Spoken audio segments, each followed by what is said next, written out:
Before we jump into Sophie and Jumong Part 22, don't forget to hit that subscribe button and ring the notification bell. Sophie slept soundly in the bedroom, her soft breathing steady under the blanket. Jumong sat alone at his small desk by the window. The city lights outside flickered, but inside, only the desk lamp painted a circle of warmth over the plain white envelope in front of him. He touched the seal with one fingertip as if it might burn him. He remembered his father's tired eyes. He remembered Dong-hoon's fragile shoulders in that hospital bed. He remembered Hana, a name that felt like a hidden heartbeat inside him. Slowly, he broke the seal. The paper crackled as he unfolded it. Under the hospital logo, a single line jumped out at him first. Paternity probability 99.999%, consistent with biological father-son relationship. Below it, the names were typed clearly. Subject A, Dong-hyun Lee. Subject B, Jumong Lee. His chest tightened. He pressed a palm over his mouth, holding back the sound that wanted to break out. Not a cry, not a sob, just relief wrapped in a sorrow too deep for words. He whispered into the quiet room, voice low and certain. "Father, you can sleep now. Your brother lives." He set the paper carefully on the table, reading the line again and again until the letters blurred with the heat in his eyes. He set the phone down, turned off the lamp, and leaned back in his chair. Outside, the city kept moving, cars, voices, lights, but inside this corner of his life, Jumong closed his eyes and thanked Hana in silence. Jumong closed his eyes for a moment, steadying his thoughts. The news about Gina's tumor, the DNA truth, the hidden family storm, none of it was what he had planned for these days. 2 days from now, he was supposed to fly Sophie to Dubai. He had imagined her surprised smile, the perfect place under the warm evening sky, the ring he had hidden away like a small promise. But now he needed to pause. Sophie's peace and Gina's health came first. He took out his phone and called Elias. "Tell Mira I'm moving the plan. We wait 4 more days. I need this settled before I kneel in front of her." Elias's calm voice answered. "Understood." Jumong then scrolled to a saved number, his trusted friend Rashid, an old partner from Dubai who knew exactly how to keep secrets. "Rashid," Jumong said when the man answered with warm Arabic greetings. "I need you to move the private flight to 4 days from now. Also, find me a perfect hidden spot, somewhere open but quiet, no crowds. I want to ask her to be my wife." Rashid laughed, pleased. "Leave it to me, brother. You will have a place more beautiful than dreams." Jumong smiled for the first time that day, letting himself feel hope again. His Sophie would hear the question that had waited in his chest for too long. Jumong couldn't sleep. Even with the envelope open and the truth bright on paper, his mind ran like a restless engine. He didn't want to carry it alone until dawn. He called Elias. Elias arrived within 30 minutes, quiet as a shadow. He stepped inside, closed the door behind him, and took the paper from Jumong's desk without a word. His eyes flicked over the line. Paternity probability 99.999%, consistent with biological father-son relationship. He let out a low whistle and placed the paper back down carefully. "Well," Elias said softly, sinking into the armchair opposite Jumong, "you have your uncle back, and your father. The old man might finally breathe easy." Jumong rubbed his eyes with the heel of his hand. "How do we do this, Elias? Should I tell father right away? Should I bring him to the villa tomorrow?" Elias shook his head gently. "No. Listen to me. Let's heal Dong-hyun first. Let's get him strong enough to talk again, sit up fully, remember things without fear. When he can hold your father's hand and say his name himself, that is the gift you give him, not a hospital bed and confusion." Jumong fell silent. He knew Elias was right. He always was. "But," Jumong's voice dropped to a private thought, "the scar? I need to see it with my own eyes. Just once." It's the mark only father and Hyun shared. I can't rest without it. Elias nodded. Then we do it gently. Tomorrow, go to the villa, find a quiet moment, check without causing alarm. He's fragile. Protect his dignity. The next afternoon, Jumong and Elias arrived at the villa where Gina's mother cared for Hyun. The house smelled of warm soup and clean sheets. Nurses moved quietly through the halls. Gina and her mother were in the garden for a few minutes. Jumong took the chance, slipping into Hyun's room alone. Elias waited by the door, keeping watch. Hyun sat in a large chair by the window, half awake, eyes wandering but gentle when they met Jumong's. He could not speak, but something in his gaze made Jumong's throat tighten. "Uncle," Jumong said softly, as if they'd shared years instead of lost them. "I brought you something more comfortable." He lifted a fresh, soft cotton shirt, pretending to adjust the older man's hospital clothes. Carefully, with hands steady, Jumong slipped one sleeve off Hyun's thin shoulder. He searched the skin slowly until he saw it. A pale red scar on the upper bicep. The exact scar his father had described. The mark only twins could share. Hyun's eyes followed his hands, puzzled but calm. For a heartbeat, their eyes locked, and Jumong felt a deep hum inside his ribs. Recognition, maybe, or just old blood whispering that truth had come home at last. He slipped the new shirt over Hyun's shoulders, buttoned it gently, then rested a hand on the old man's shoulder. "I promise," Jumong whispered to himself, voice thick. "You will stand tall again. I promise I will bring you back to your brother myself." At the doorway, Elias watched, arms crossed, a soft respect in his eyes.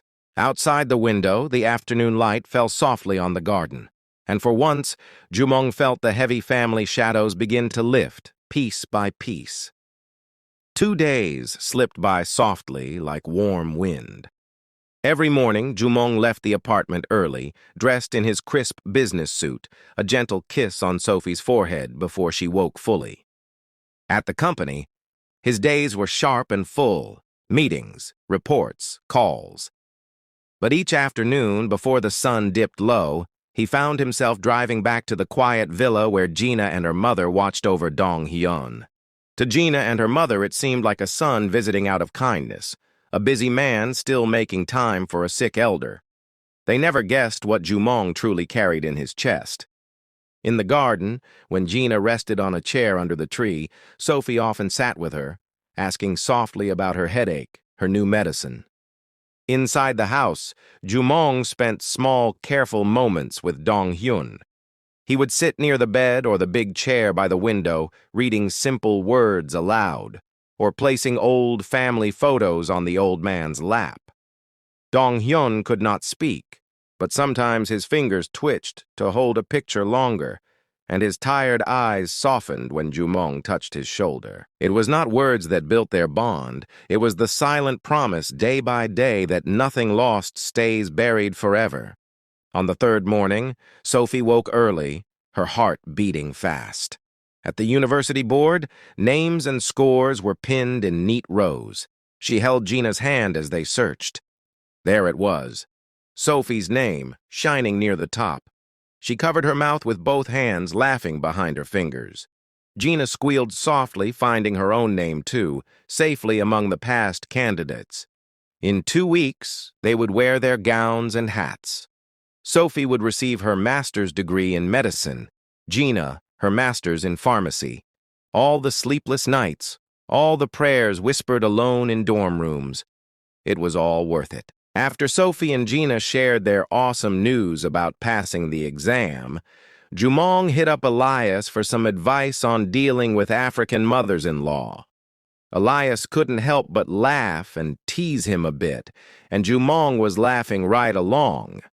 Then Elias, being the caring brother he is, dropped some solid tips.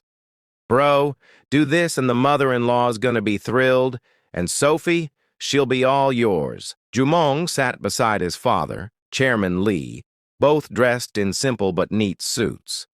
In front of them, Jumong's laptop was open, the video call window already ringing with the soft beep-beep-beep of an international connection. Chairman Lee folded his hands, breathing out slowly. Jumong watched the screen, feeling a small nervous squeeze in his chest. He had faced boardrooms, reporters, palace rumors, but asking for Sophie's mother's blessing made his pulse quicken like a boy. Then the screen flickered, and there she was, Sophie's mother. Her warm brown face broke into a wide, joyful smile as soon as she saw them.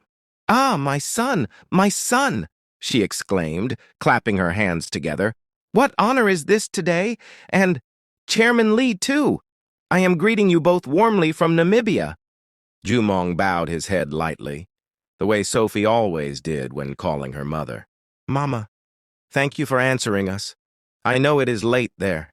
Chairman Lee cleared his throat politely, then leaned forward with a gentle smile. "Mama, my name is Lee Han-jin. I am Jumong's father. It is a great honor to finally greet the mother who gave us such a pure-hearted daughter. Your Sophie has brought my son back to life in ways I can never repay." Sophie's mother covered her mouth, shaking her head softly, her eyes already bright with emotion. "Chairman Lee, you speak too well. I am just a simple woman who prayed to God to guide my daughter's steps. Now look at her. Look how far she has gone." Chairman Lee nodded, his voice steady. "Mama, today we are not calling as business people or kings of companies. We are two fathers, me for Jumong, you for Sophie. We wish to ask for something precious." Jumong swallowed, then spoke up, his tone sincere, eyes never leaving hers through the screen. "Mama, I want to marry Sophie properly. I want to stand before her, before the world, and tell her she is mine forever. But before I ask her, I needed to ask you. I want your blessing first. It is yours to give or hold." The room fell quiet for a moment. Across the ocean, Sophie's mother leaned back a little, her hand pressed over her heart. A soft, tearful laugh escaped her lips. "Ah, God is good. My daughter, she left this soil with small shoes and a scholarship, and now look, you two sit like kings, asking for her mother's yes. You already have my blessing, my sons. Take it all. May your home stand strong forever." Sophie's mother's laughter still echoed softly through the video call when Chairman Lee cleared his throat gently, leaning forward again. "Mama," he said, voice soft but carrying a father's authority that few could ignore. "I have one more humble request, if you agree." Sophie's mother smiled, wiping the corner of her eye with her knuckle. "Anything, Chairman. Speak." Chairman Lee's eyes twinkled. "We want this moment, when my son asks your daughter to be his wife, to be pure, unforgettable. We plan to do it in Dubai, privately, just the two of them. But," he paused, then added with a respectful nod, "we want you there, as her mother, as her roots. She must feel her mother's eyes blessing her when she says yes. Will you allow us to fly you there secretly, so you stand behind her when she turns to celebrate?" For a heartbeat, the line went silent. Sophie's mother pressed her hand over her mouth, eyes wide, breathing out a shaky, joyful laugh. "Me in Dubai? To see my child take her first step into her own home?" she whispered, overwhelmed. Chairman Lee leaned back, beaming. "Yes, Mama. We will handle everything. Your visa, your ticket, your hotel, your comfort. Elias here will send a trusted escort. You only need to pack a good dress and your mother's blessing." Tears spilled down Sophie's mother's cheeks then. Tears of disbelief that the girl she raised alone in warm dust and small prayers would now stand on foreign sand, her mother at her back, wrapped in silk, ready to become a bride. She nodded quickly, voice thick with emotion. Yes, I will come, thank you. Thank you for respecting me so deeply." Jumong grinned wide, eyes shining. "You've given me the most precious gift, Mama. Now let me give you the memory of watching her say yes. When the call ended, Elias was already on his phone, quietly speaking to Rashid in Dubai about an immediate visa and discreet flight arrangements. Chairman Lee patted Jumong's shoulder proudly. This is how a family is built, son. With respect, with clean hands. Jumong laughed softly, glancing at the sealed ring box tucked in his pocket.